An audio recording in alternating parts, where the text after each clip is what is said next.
Y aquí estamos ya de regreso en su programa Torre Médica. Y bueno, de verdad, qué gusto poder presentar a alguien que no solo vive en el ambiente de la salud, sino que además hoy es un testimonio de Andrés González. Andrés, gracias por acompañarnos. Andrés, además de compartirnos tu experiencia, platicarnos un poquito sobre cuándo y cómo te diste cuenta que vivías en espectro autista.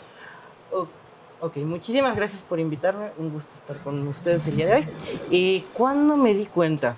Ok, primero ahí voy a hablarlo en dos partes.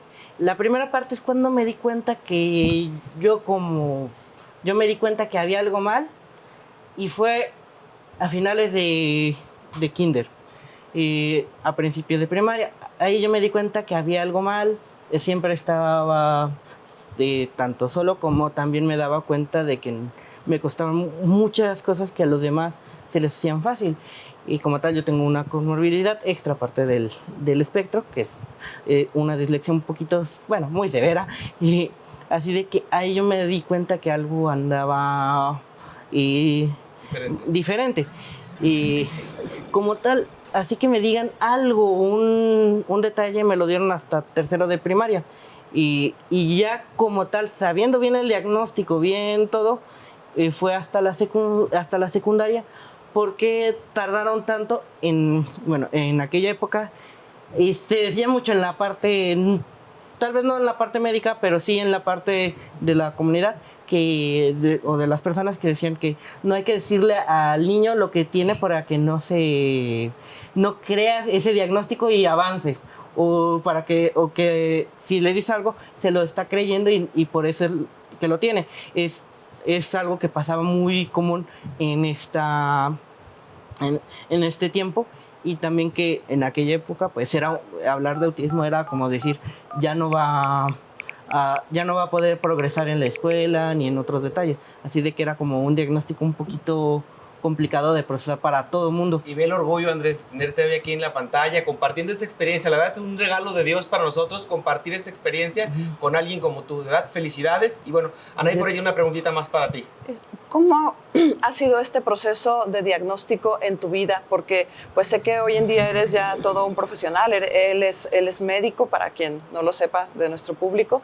Y bueno, ¿cómo ha sido todo este proceso para ti, el poderte adaptar a una sociedad diferente? ¿Cómo has sido aceptado? ¿Sufriste bullying? ¿Cómo fue tu vida? Ok, vamos a dividirla en dos. La primera parte, lo del diagnóstico. Voy a decir que era complicado, y de lo que a mí me tocaba ver, porque obviamente el diagnóstico se inicia cuando era pequeño, y me tocaba entrar muchas veces a muchos consultorios. Entraba, me hacían puzzles, me hacían las preguntas, me ponían cuadritos, me ponían un puño de cosas.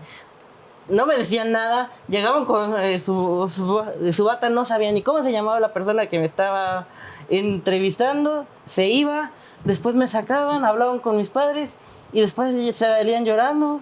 Así de que era un proceso, fue largo porque fueron muchísimos especialistas.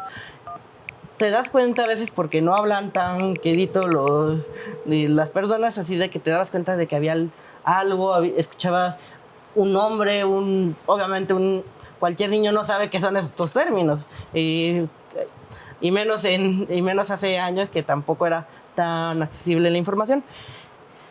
Y fueron durante años que el proceso de diagnóstico, ya que como tal los que daban un diagnóstico, vamos a decir, relativamente pronto, daban un pronóstico muy desafortunado, así de que no iba a poder progresar. Ese era el conocimiento de aquella época, no se entiende por qué lo hacían. A la hora de progresar, pues ya ves que pues sí tenían razón, pero el pronóstico no fue tan certero, pero nos quedamos con las personas que iban dando el diagnóstico de poco a poquito, y se iba trabajando conforme a lo que se veía. Y como tal, en la situación escolar, pues sí, más de alguna vez recibí bullying, más de alguna vez recibí problemas, tanto con no solo compañeros, sino profesores que no entienden las condiciones. Así de que... Andrés, detrás de todo esto, ¿cuál ha sido para ti, de manera muy evidente, en el que tú tuviste ya un nivel de entendimiento sobre el padecimiento? ¿Cuál fue la etapa más difícil al inicio de este padecimiento? Ok, La primera fue la primaria, porque como tal, yo no tengo el conocimiento para poder debatir con un docente, obviamente, y pues desconozco muchas cosas, y a veces me tocaban, vamos a decirlo, con regaños de que por qué estoy haciendo estas cosas, o que me estoy creyendo algo. En primero no me habían dicho, de primaria no me habían dicho ni qué era, ni qué tenía, ni sabía que tenía algo diferente, y me estaban diciendo, no, es que no te tienes que creer lo que te están diciendo. Y yo, ¿pero qué me están diciendo? O sea, fue una etapa muy complicada.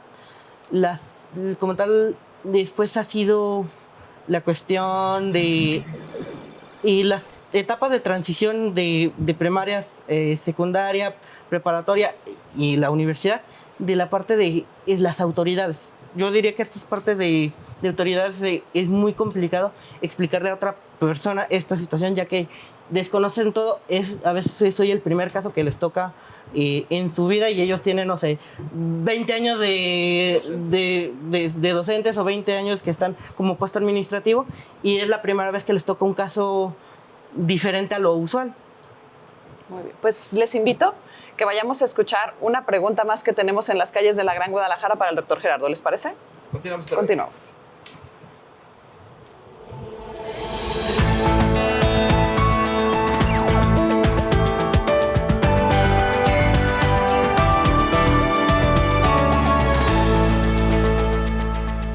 Hola, mi nombre es Helmut Facio.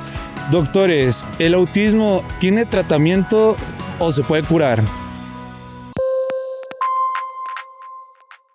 Muchas gracias, Clemen, por tu pregunta. Y bueno, a mí me gustaría agregar, aparte de lo que nos quieres saber, Clemen, sobre si hay tratamiento o tiene cura, ¿a qué edad, desde qué edad se diagnostica, Gerardo? Ay, antes que nada, excelente pregunta. Miren, si me preguntan así tajante cuál es la edad, diría a los 3 años. Pero no podemos quedarnos de brazos cruzados hasta los 3 años. Como les decía, hay banderas rojas, signos de alarma. Eso los vamos a tener desde el primer año. La mayoría de las veces los papás ya identificaron desde el primer año. Cuando va a ser ya más evidente, va a ser del año a los 3 años. En ese momento vamos a darnos cuenta que ese niño no socializa. Es más, ya empieza a retirarse de las reuniones a buscar su espacio. Lo que decíamos, el aspecto social. Nos damos cuenta que también no habla, o su comunicación es distinta a los demás. Ya empezamos a identificar algunos elementos que nosotros los médicos o el sector salud le llamamos estereotipias, como es el aleteo, acomodar las cosas en línea, dar giros. A veces también tienen signos que les molesta los estímulos, porque a lo que se cree que ellos no sienten, al contrario, son hipersensibles. Entonces los estímulos sensitivos, olfatorios, sabor, tacto, a veces es difícil procesarlo, a diferencia del neurotípico. Esos factores ya tenemos que darnos cuenta, y ya podemos empezar a aplicar test como el MCHAT. Ya nos dice si es un riesgo leve, un riesgo moderado, un riesgo severo, y entonces, aunque no tenemos el diagnóstico, ya empezamos a dar tratamiento. No nos esperamos a los 3 años. Y fíjense, estoy hablando a los 3 años y estoy siendo muy bondadoso. Si se fijan, Andrés, ¿a qué edad se le diagnosticó? Y créanme que los papás de Andrés pero buscan hasta el fondo para ayudar a sus hijos. La mayoría de los papás están buscando atención, y la mayoría están llegando a diagnóstico a veces hasta en la adolescencia. Imagínense, déjense los 3 años. Pero si hiciéramos las formas correctas, desde el año a los 3 años ya empezaría su tratamiento.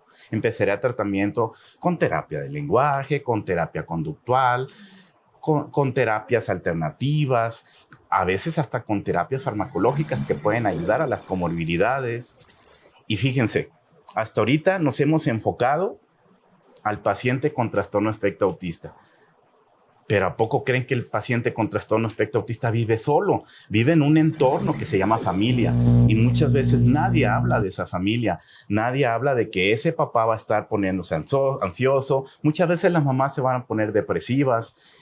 Y los hermanitos muchas veces van a quedar abandonados, que es el síndrome del niño abandonado. No porque no lo quieren atender, sino porque los papás están tan enfocados al niño con trastorno de espectro autista que ese niño empieza a ser relegado.